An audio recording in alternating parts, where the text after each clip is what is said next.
All right, Chapter 4, Federalism. Federalism, here we go. This will be sections 1 and 2. So section 1, the division of power. Federalism means division. The founders, they were dedicated to the idea of limited government, what a government can and cannot do. They were convinced that governmental power possesses a threat to individual liberty. They saw government as a threat to the individual and that it could be easily abused. They wanted to therefore exercise governmental power in a way that is restrained. They wanted to hold the government back from having too much power over the people. And so they decided to divide the governmental power, okay? And in doing so, it was going to curb it and prevent its potential abuse and probably abuse. If you kind of hold back someone who's totally and all powerful to a certain degree, obviously it's going to curb its potential abuse. Now, federalism, this is the following definition: a system in which power is constitutionally divided between a central government and a subnational or local governments. Our system has national, state, local. Okay, those are the three main layers. Within the local, you have county, city, etc. Each level has a set, of government that has its own power and responsibilities. Okay, our counties have, marriage and birth and death certificates, sheriffs, etc. State has overarching, services. Our national government provides the major laws of the land, etc. The list can go on, and later on I will actually provide you with a list of things that each level, is responsible for. And then the division of power is the assignment of certain powers to the national government and the states. Division of powers is a little bit different from federalism, but it goes into that particular concept. The 10th Amendment ensures the division of powers. Now, some powers of the national government. Delegated powers. These powers are granted in the Constitution. There are 3 types of delegated powers: expressed, implied, and inherent. Inherent, not inherit, inherent.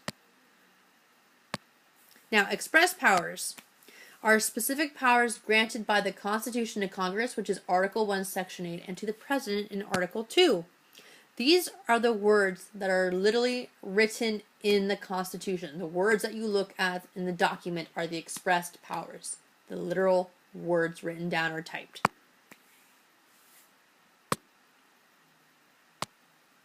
Implied powers, not expressly stated, but reasonably suggested by the expressed powers. They're inferences.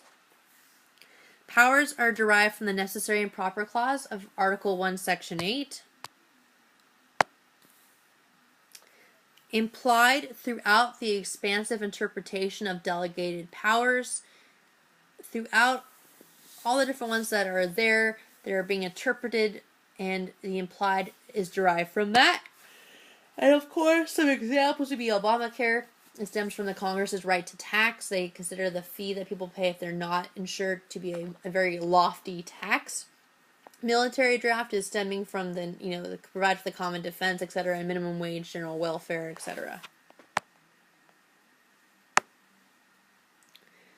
Famous cases on implied powers. We have McCulloch v. Maryland. It's centered on whether or not Congress had the power to create a national bank, and if it did, could the state of Maryland tax it? The decision came down that Congress did have the power to create the bank, but Maryland could not tax it. My favorite is U.S. v. Gettysburg Electric Railroad Company of 1896. Did Congress have the right to condemn land on a railroad company that was located in what was to be Gettysburg National Military Park? If you've ever been there, it's beautiful. You're going to have to thank this Gettysburg Electric Railroad Company for getting their land condemned. The decision came down that Congress could condemn because the park would create national pride, prolonging the general welfare perhaps I'm not sure which part of the necessary and proper clause, etc., would be, but apparently this would be a positive addition to the United States as far as no longer being a privately owned property, but being a national landmark. Gettysburg Railroad Company lost out in that particular case. Now, Article 1, Section 8, Clause 18. It's known as the Elastic Clause. Okay? Grants Congress the power to pass all laws necessary and proper for carrying out the enumerated list of powers. Known as the Elastic Clause due to its constant stretching. Examples: regulation of labor, building of dams, building the interstate highway, and regulating interstate commerce. These are all examples of where the government can stretch and constrict its powers based on the Elastic Clause.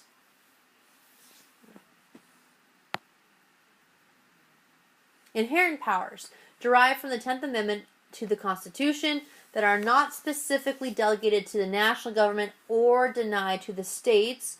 Eventually, the national government possesses these powers. Inherent means it's already happening. The federal government was already doing this beforehand. Why change something that's not broken per se?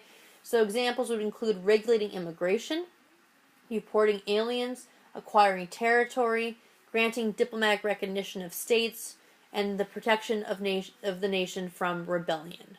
Okay? Those are inherent powers, already happening. Now the Supremacy Clause, or aka exclusive powers. The Supremacy Clause states the following. It established the predominance of the national government over the states.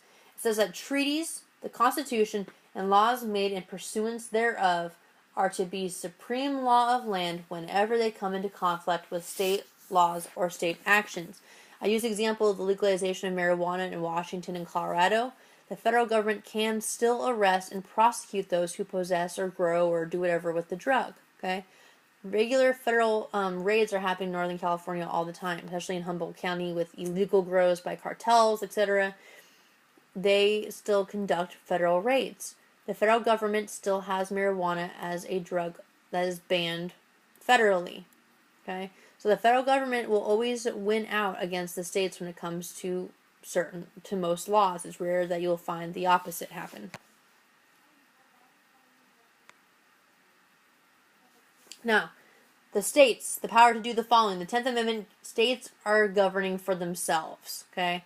So they have the reserve power. We'll get into that later on when we talk about some other things. Okay? Now, states can ban the sale of any product. For example, we talked about New York lifting the ban on the sale of alcohol before noon in certain places. Also that Oregon does ban the sale of alcohol on Sunday afternoons or evenings or whatever. Okay, states can do that. They can set age limits for certain behaviors. In California, in order to smoke a cigarette or vape, you have to be 21, okay, not 18. But other states have that smoking age at 18. Require certificates for certain professions. Some states have more requirements for certain professions, like teachers, electricians, plumbers, etc. They may require a more lofty or intense certificate or credential in order to operate in their state. Okay, states can do this because of two reasons. The Constitution does not give the national government the power, and it does not deny the states the power to do so. So it's that gray area between the two, and that's why the states seize that power. Here's a fantastic little diagram of the governmental powers. You see here that they have some denied to both. They have concurrent powers, which we'll define in a moment. We have the reserved powers that are for the states, okay, to exercise their particular policing powers, etc. You have the delegated powers of the national government that are expressed, implied, and inherent. And of course, there are some things that are denied to both national and states. There's no national coroner, okay? That's someone that deals with people, dead people. That would be very gruesome, and I think the person would be overworked. There's no national sheriff, okay, department. We have the FBI, but even they do not operate like the sheriffs do. They're not patrolling down the streets of Bay Point, okay? So there are powers that are denied to the national government and to the states, and it leaves room for either saving for local or that they are denied because those particular powers or acts would be unconstitutional. Now, powers denied to states. These are what the states cannot do. They cannot enter into a treaty. They cannot print or coin money, do away with due process, meaning trial by jury, okay, or a speedy trial in general, and they cannot tax the national government and its agencies. California cannot ask the IRS for money. Okay. California cannot tax the FBI. California cannot tax the Department of Homeland Security. Okay, we can't do that, and the national government can't tax California either. That's where we come in with concurrent powers. The authority possessed by both state and national governments to do a particular deed. For example, levying taxes on the individual. We pay a federal income tax and we pay a state income tax unless you live in Washington, in which case you don't pay a state income tax, but you do pay a higher property tax. So that they still get you. Supreme Court and federalism. Now, significant power as the umpire of the federal system. The Supreme Court will hear when states sue the national government, when states sue other states, when states sue parts of the federal government, etc. Okay, they apply the Supremacy Clause to conflicts of dual federal systems. Okay, McCulloch v. Maryland is the same example again. The states versus national government, the national law won out. You can look at the YouTube video there. It's kind of like a crash course on the case itself. I'm not going to click on it, but you do have the option to watch that video to have the circumstances of McCulloch v. Maryland explained even further. Then you have these terms. Recall them from Chapter 3. We have judicial restraint, where judges avoid overturning statutes and precedents, meaning they're keeping the status quo as is. They're not looking to change or legislate from the bench. They're simply ruling on what is already in place.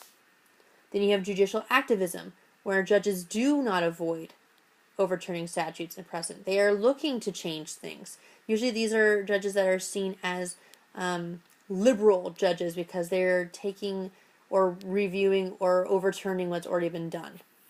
Then we have strict construction, the policy of construing or interpreting the Constitution's text narrowly to limit the government's power. So you're looking at limitation, literal interpretation. Then which would be what Thomas Jefferson advocated for. But then you have the loose construction, which is using the Constitution's text broadly to allow flexible governmental power to be more loose, to apply that elastic clause a little bit more. Okay, the Chief Justice John Marshall would be a subscriber to that particular viewpoint. Now, Section 2, National Government in the 50 States. The Constitution does two things. It requires national government to guarantee certain things to the states, and it makes it possible for the national government to do certain things for the states. So it does some requirements and does some enabling. Ooh. My apologies. We have obligations to the states. They must be a representative government, meaning the national government must still remain to be a constitutionally limited democratic republic. They must keep doing that. Protect us from invasion. Call in the Marines. Do something. Protect us. Use federal force to restore order within a state. Declare martial law if there are riots that can't be taken care of by local police. FEMA for natural disasters. Help us. Hurricane Katrina, etc. And then must respect states' territory. They're not redrawing state lines. They're not invading. They're not combining states, etc. Okay, these are obligations to the states. We then have admitting new states. Okay, Puerto Rico has voted on wanting to come in. It's in Congress's court. So the area asks Congress for admission. Congress passes an enabling act, which would be an act directing the people of the area to frame a proposed state constitution. The area holds a convention to create the state constitution, and then once it's done, they send it back to Congress. Once Congress has read it, if they agree, if they say, hey, that's a pretty good idea for a state, they pass an admission act and it creates a new state. Yay! Cooperative Federalism, which is intergovernmental cooperation. Grants in aid, programs through which Congress provides money to state and local governments on the condition that the funds be used for purposes defined by the federal government. So it's basically, here's money, but there's strings attached, meaning you have to spend it the way we tell you to. One of the older examples would be the New Deal programs from the 1940s, or 1930s to 1940s, excuse me. Revenue sharing was once a thing of intergovernmental cooperation. The definition of revenue sharing would be the distribution of a portion of the federal tax revenue, meaning the surplus, to state and local governments. So the federal government between the years of 1972 to 1987 would receive kind of a kickback, if you will, for having the federal government having too much money. It means they were spending the money appropriately and they were budgeting effectively when it was annually shared. That is no longer the case. Obviously, it ended in 1987, as you can see on the slide. We then have types of federal grants. There are 3 types you will be responsible for. Categorical grants, congressional grants given to states and localities on the condition that expenditures be limited to a problem or group specified by law. That's categorical. Falls under a law. Block, a system of giving federal funds to states and localities under which the federal government designates the purpose for which the funds are to be used, but allows the states some discretion in spending. An example would be education. Here's California, here's a block grant of X amount of money to be spent on K through 12 education. The states would then have some discretionary spending in that, okay? Then you have project grants. Gee, I can't imagine what those are for. Grant programs in which state and local government submit proposals to federal agencies and for which is provided a competitive basis. So you can apply for project grants where you get money to help. It's almost like a GoFundMe, but for governmental status, okay? States aid the national government in the following ways. They conduct national elections. On your ballots that you will see in November, you will have local, meaning like county, you'll have statewide, and then you'll have national, which would be the president choosing, okay? The president picking, if you will, the voting for the president. So that's conducting national elections on local level. The naturalization of aliens, meaning people gaining their citizenship. And then local law picks up federal suspects. America's Most Wanted show from the 90s, okay? The FBI's top 10 most wanted. If a state finds them, they arrest them, and then they turn them over to the federal government for prosecution. And that is the end of this particular part of Chapter 4.